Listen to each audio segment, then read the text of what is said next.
Today I'll be showing you how to master one of the common strategies of which I used to win on Betway. So be making an example using the French Ligue 1. I'll be making an example using these following teams, which are Arias, SCO, and PSG. So checking the team's previous stats, you can see that on October 15th, 2021, PSG won the match, and on April 20, 2022, we can see that PSG won the match 3-0 again. And on 11th, 2023, January, you can see that PSG won the match again 2-0.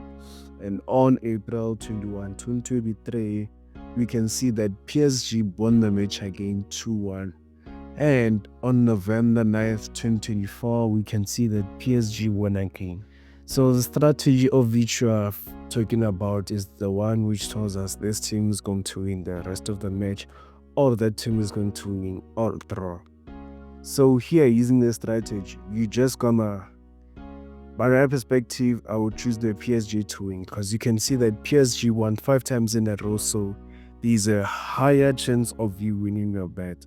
So you should check for this kind of bets on your research. See you on the next video. Subscribe for more tips and strategies.